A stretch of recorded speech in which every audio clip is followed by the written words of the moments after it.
श्री डोंगरे जी महाराज तत्वार्थ रामायण में लिखते हैं कि प्रकृति का स्पर्श होने पर कुछ विकार जग ही जाता है। इस कारण प्रकृति दूर ही रहना चाहिए। प्रकृति से अलग रहो और परमात्मा का सतत ध्यान करो। शिव जी महाराज ने जगत को यही आदर्श बताया। भगवान श्री कृष्ण राधा जी के साथ विराजते हैं, श्री राम सीता जी के साथ विराजते हैं। वे दर्शाते हैं कि भले ही प्रकृति के साथ हो, परंतु प्रकृति के अधीन होना नहीं। प्रकृति के अधीन होना तो बंधन है, प्रकृति के साथ रहना, परंतु प्रकृति से अलिप्त रहना, लिप्त होना नहीं। शिवजी महाराज तो कहते हैं कि प्रकृति से अलिप्त ही नहीं परंतु दूर रहना ही सार है। वैसे दोनों एक है ही। भगवान शंकर निवर्ती धर्म के आचार्य है, श्री राम श्री कृष्ण प्रवर्ती धर्म का आदर्श बताते हैं और निरपेक्ष होकर प्रवृत्ति करो, निष्काम भाव से कर्म करो। श्री राम श्री कृष्ण प्रवृत्ति में ही फिर से अंदर उनकी निवृत्ति है। सब प्रकार की प्रवृत्ति करते हुए भी किसी प्रकार में आसक्ति नहीं है। उनके द्वारा प्रवृत्ति होती है परंतु इनकी प्रवृत्ति निवृत्ति के समान ही है। भगवान शंकर कहते हैं कि जिसको ब्रह्मानंद प्राप्त करना है उसको निवृत्ति स्वीकार करनी ही पड़ेगी। प्रवृत्ति में रहकर ब्रह्मांड भजनानंद मिलना अशक्य है। कूड़ागर में इत्र की सुगंध आती नहीं। भजनानंद की आवश्यकता हो तो विषयानंद छोड़ना ही पड़ेगा। निवृत्ति का आनंद लेना हो तो प्रवृत्ति छोड़नी ही पड़ेगी। पूरे दिन जो संसार में फंसा हुआ रहे उससे आनंद मिलता नहीं। अति भक्ति और प्रवृत्ति का विरोध है। इसलिए श्री जी कहते हैं कि प्रवृत्ति बाधक है, इसलिए निवृत्ति ग्रहण करके परमात्मा का ध्यान करो। श्री राम और श्री कृष्ण प्रवृत्ति करते हैं परंतु प्रवृत्ति में लिप्त नहीं होते। शिवजी प्रवृत्ति से दूर ही रहते हैं। इसी से तो अधिक अवतार शिवजी के ही होते ही नहीं है। शिवजी को अवतार धारण करने की इच्छा ही नहीं होती। शंकर भगवान को इस संसार में आना स्वाता नहीं है। जो संसार में आता है उसी को माया चलती है। माया से दूर रहना ही निवृत्ति धर्म का आदर्श है। माया के साथ होने पर ये माया में आसक्त न होना, यह श्री राम श्री कृष्ण बताते हैं। वेदांत में अन्वय और अवितिरेक भाषा आती है। कार्य के पीछे कारण रहता ही है। कार्य में कारण की सत्ता, कारण का अनुभव ही अन्वय है। कार्य के अभाव में कारण का अभाव समा जाता है। कार्य और कारण सापेक्ष है। कार्य नहीं हो तो कारण कहाँ से हो। कार्य नहीं तो कारण रहता नहीं है। केवल एक स्वतंत्र तत्व रहता है। कार्य और कारण दोनों का अभाव होने पर जो शेष रह जाता है वह शून्य नहीं है, वर्ण वही ब्रह्म है। उसी को कहते हैं व्यतिरेक। जिस प्रकार मिट्टी के घड़े में मिट्टी साथ ही रहती है, जिस प्रकार मिट्टी का घड़ा मिट्टी से अलग रह सकता नहीं, उसी प्रकार ईश्वर से उत्पन्न हुआ जगत ईश्वर से अलग रह सकता नहीं। परंतु जिस प्रकार मिट्टी घड़े से अलग रह सकती है, घड़े के अतिरिक्त भी मिट्टी की सत्ता हो सकती है, उसी प्रकार ईश्वर जगत से अलग रह सकता है।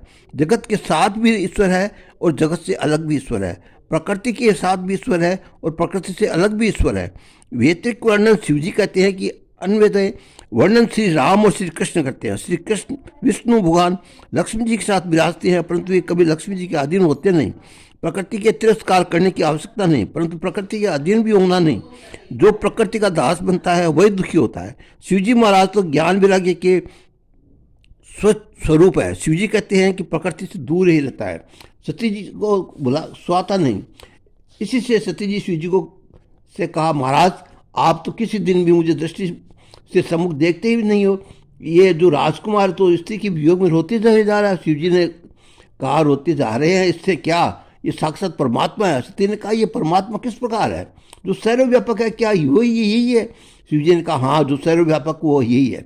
सती ने कहा महाराज सर्वव्यापक परमात्मा तुम बंधन करते हो तो वह परमात्मा मेरे अंदर है कि नहीं।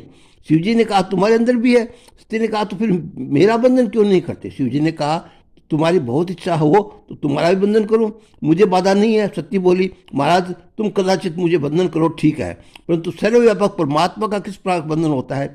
शिवजी ने कहा सर्वव्यापक परमात्मा मन से बंधन किया जाता है और साकार परमात्मा का बंधन प्रत्यक्ष किया जाता है। जो सर्वव्यापक है और जो सब में विराजा हुआ है उससे मन से बंधन करो।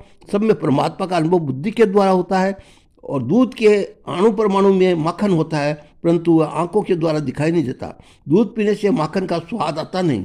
दूध में कोई हाथ डाले तो भी माखन हाथ में आता नहीं है, फिर भी दूध में माखन है, ये बात सत्य है। बुद्धि स्वीकार करती है कि दूध के एक एक कण में माखन है। बुद्धि जानती है कि दूध का दही बनाकर फिर उसका मंथन करने से ही माखन निकल सकता है। जो ब्रह्म सर्वव्यापक है वो बुद्धि गायी है। बुद्धि के द्वारा ग्रहण किया जाने वाला जो परमात्मा है उसका मन द्वारा बंधन होता है। सती पुनः पुनः शिव जी से कहने लगी महाराज राम को आप परमात्मा कहते हो, तो ये तो रोते हैं। यदि ज्ञानी है तो वृक्ष से क्यों पूछ रहे हैं? शिव जी ने कहा कि ये तो माया है, इस प्रकार की लीला कर रहे हैं। ये आनंद स्वरूप है, ज्ञान स्वरूप है, ईश्वर ही राम है और राम ही ईश्वर है। शिव जी ने सत्य को बारंबार समझाया, परंतु सत्य के गले बात उतरी नहीं। शंकर भगवान के कहने पर सत्य को ज्ञान मान लेना योग्य था, परंतु कुछ भी स्त्री बुद्धि थी, थोड़ा ज्ञान अभिमान था। दक्ष प्रजापति की दुराकरी स्वभाव सती जी में भी आ गया था। शंकर भगवान समझते हैं, परंतु सती जी मानते नहीं है। तब शिव जी ने कहा, तुम्हें शंका है जो हो रही है, तुम परीक्षा कर लो ना, मैं यहीं बैठा हूँ। भगवान शंकर एक बट वृक्ष के छाया में बैठ गए। उन्होंने विचार किया, इनका मुझसे विश्वास नहीं रहा, अब इनका कल्याण नहीं है। सती जी ने शंकर भगवान के वचन में विश्वास रखा नहीं। उन्होंने निश्चय किया कि मैं परीक्षा करूंगी। सती जी ने सीता जी का स्वरूप धारण किया। श्री राम हे सीते, हे जानकी, इस प्रकार बोलते हुए रोते रोते चले जा रहे थे। तभी मार्ग में थोड़ी दूर पर श्री सीता जी के स्वरूप में सती जी खड़ी रही। राम जी ने वह रास्ता छोड़ दिया और दूसरे मार्ग से चलने लगे। सती जी ने समझा कि अत्यंत दुखी है, इस कारण से मुझे सामने देख नहीं सके हैं, मैं फिर इनके रास्ते में खड़ी हो जाऊं। सती जी को उस दूसरे मार्ग में जाकर खड़ी हो गई। लक्ष्मण जी को थोड़ा आश्चर्य हुआ, सीता जी कहाँ से आ गए? परंतु मेरे बड़े भाई भले ही रो रहे हो, अंदर से सावधान है, मुझे कुछ भी बोलने की आवश्यकता नहीं है। सती जी ने इस प्रकार दूसरे रास्ते पर भी आकर खड़ी हो गई। इस कारण से राम जी ने वह रास्ता भी छोड़ दिया और तीसरा रास्ता अपना लिया। सती जी ने विचार किया कि स्त्री वियोग में अत्यंत व्याकुल हो गए हैं, इस कारण से इनकी नज़र अभी मेरे ऊपर नहीं पड़ी नहीं है। अब की बार एकदम इनके पास आकर खड़ी रहूंगी और कहूँगी, मैं तो यहीं पर हूँ, फिर तुम क्यों रो रहे हो? सती जी राम जी के एकदम निकट जाकर खड़ी हो गई और राम जी से सीता जी की तरह सरलता से कहा, मैं तो यहाँ आई हूँ, आप रो मत। सती जी ने स्थित धर्म के अनुसार थोड़ी लीला की, परंतु श्री रामचंद्र जी ज्ञान स्वरूप है। सती जी सीता जी का जैसा भी स्वरूप धारण भी किया, सीता जी जैसी सरलता भी ली हुई, परंतु राम जी सब कुछ जानते हैं, अंदर ही अंदर अत्यंत सावधान है। श्री रामचंद्र जी ने धरती पर मस्तक रखकर सती को प्रणाम किया और कहा, माँ तुम अकेली जगत में इस जंगल में किस कारण से फिर रही हो? शंकर भगवान कहाँ है? मुझे शिव जी का दर्शन करना है। तब सती आश्चर्य हो, ये भले ही वो हो परंतु अंदर से सावधान है, ज्ञान स्वरूप है। चाहे जितना भी बादल आ जाए, परंतु सूर्य के स्वरूप में किंचित भी विकार आप आता नहीं है। अरे बादलों को उत्पन्न करने वाला तो सूर्य ही है, सूर्य नारायण की किरणों से ही बादल उत्पन्न होते हैं और इन बादलों में सूर्य को स्वयं को ढक लेते हैं, परंतु सूर्य में तनिक भी विकार होता नहीं है।